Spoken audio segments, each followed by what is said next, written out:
네, 영혼의 경제학자 명대 경제학과의 우석진 교수 모셨습니다. 어서 오세요. 예, 안녕하세요. 영혼의 경제학자 우석진입니다. 네, 오늘은 물가 얘기를 좀 해야 될 것 같은데요. 예. 물가가 지금 심상치 않다 이런 이야기가 계속 나오고 있는데 지난달 같은 경우는 전년 동월 대비 3.2% 물가 상승률, 10년 만에 최고치라고 하는데 이거 심각한 겁니까? 어떻게 봐야 되는 겁니까? 그러니까 최근 이제 그 물가 상승이 1, 2% 정도였던 거를 고려해 보면은 3.2% 올랐다는 거는 좀 높은 편이라고 볼 수가 있죠. 네. 그래서 지난 10월에 이제 통계청에서 물가지수 소비자 물가지수 발표했는데 전월 대비 9월 대비로는 0.1%지만은 전년 동월 대비는 3.2%고요. 네.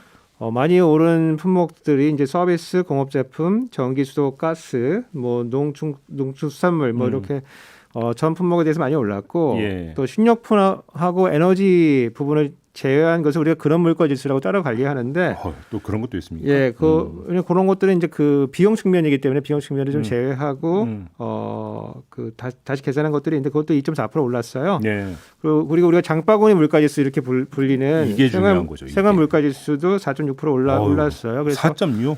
4.6% 예. 올라가지고 예년과 비교해 보면은 지금 물가 상승이 조금 이제 빠른 편이고 근데 이런 현상은 우리나라에만 국한된 거는 아니고 전 세계적인 현상이에요. 그래서 미국도 이제 지난 한 몇 개월 보면 6% 정도 소비자 물가 지수가 올랐다고 하고 네. 영국도 한 5% 정도 올랐거든요. 그래가지고 뭐 전 세계적으로 통화 정책 당국들이 다 긴장을 하고 있죠. 근데 경제학에서는 이제 이런 이제 물가 지속적인 현상을 우리가 인플레이션이라고 보통 부르는데 요게 이제 뭐 우리가 수요 공급 이렇게 얘기를 하지 않습니까? 그렇죠. 그래서 거시경제학에서는 이걸 총수요 총공급 이렇게 불러요. 그래서 총수요가 늘거나 혹은 총공급이 부족하면은 이제 인플레이션이 발생되는데 네. 이제 코로나 우리 국면에서 약간 수요가 사회적 거리두기로 약간 위축됐었잖아요. 그렇죠.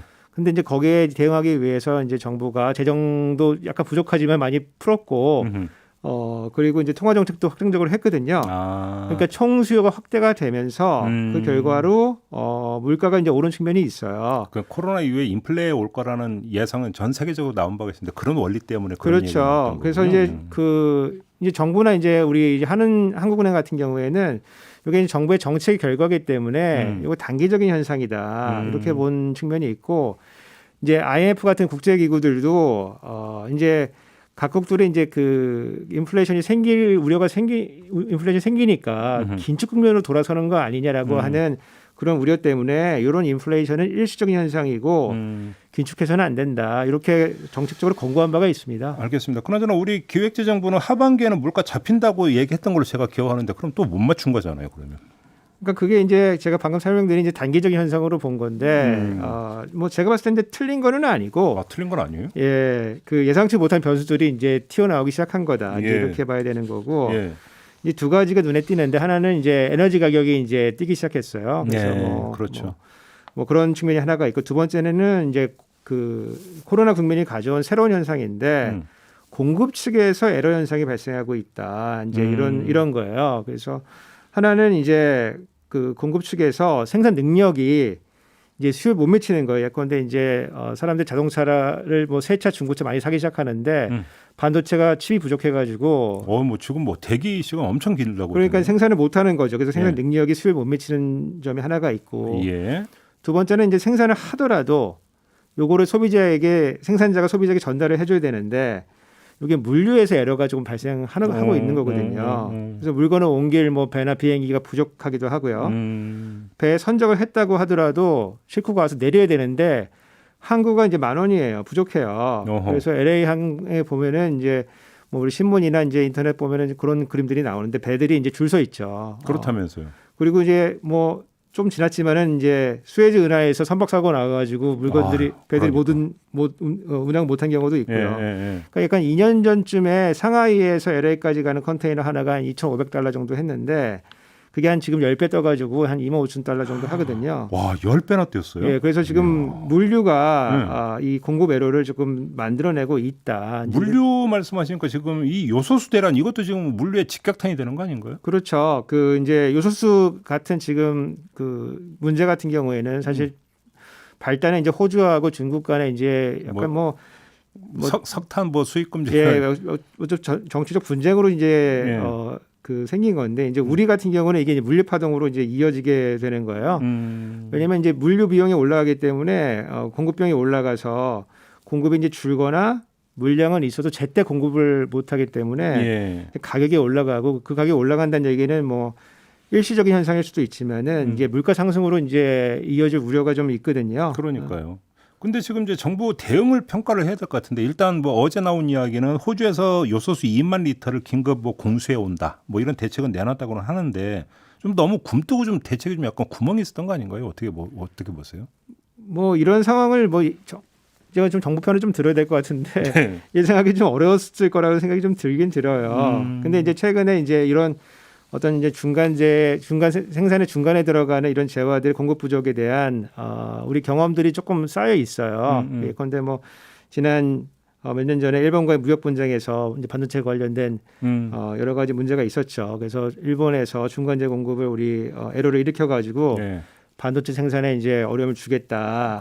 이렇게 공격을 한 적이 있는데 결국 그것도 잘 해결했거든요. 그럼요. 예. 그리고 최근에는 이제 마스크 있었죠. 마스크가 이제 아유. 공급이 부족해가지고 굉장히 어려움을 겪었었는데 예. 뭐 매점에서 금지하고 정부가 이제 일종의 이제 할당을 통해 가지고 어려움을 극복해낸 적이 있거든요. 지금 그래서 남아 돌고 있고. 예. 예, 뭐 요소수 같은 경우에는 이제 잘 보면은 우리가 기술이 없는 건 아니고 이게 그 채산성이 없기 때문에 이제 중국에 의존하는 측면이 크거든요. 그래서 많게는 97%까지 우리 중국에 의존하고 있다. 이야, 이제 이런 이게 문제였던 거 아니에요? 예, 거의 전량을 중국에 의존했다는 거죠. 하다 보면 이제 그렇게 되게 되는데 어저께 이제 이재명 후보 같은 경우에는 이제 이거를 일종의 차이나 리스크다 이제 이렇게 표현한 적이 있는 거죠. 그래서 이제 중장기적으로 보면은 결국에는 이제 수입선을 다변할 필요가 그렇죠. 그렇죠.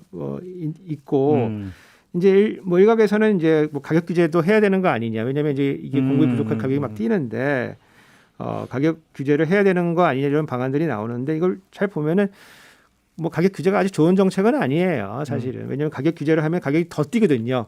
더 뛰나요? 안 보이는 데서 더 뛰죠. 암 시장이 생기게 네, 더 되는 뛰고 거예요. 또 이제 가격 차이가 좀 나면은 또 여러 루트로 또 해외에서 국내로 또 유입을 시켜가지고 좀 이윤을 보려는 이런 행위들이 벌어지거든요.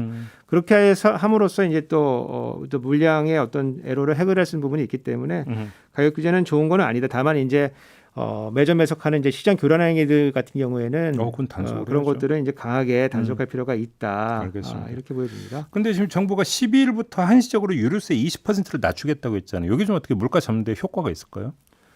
그러니까 유류세가 이제 보통 이제 휘발유, 그러니까 이제 이 에너지 가격의 보통 한 절반 정도 차지를 하고 있어요. 그래서 그래서 이제 오는 12월부터 6개월 동안 이제 20% 인하하는 건데 2018년도에 한 우리가 한 15% 정도 인하했던 적이 있어요. 네. 그래서 그거와 비교해 보면은 이제 큰 폭이다. 역대 가장 큰 폭이고.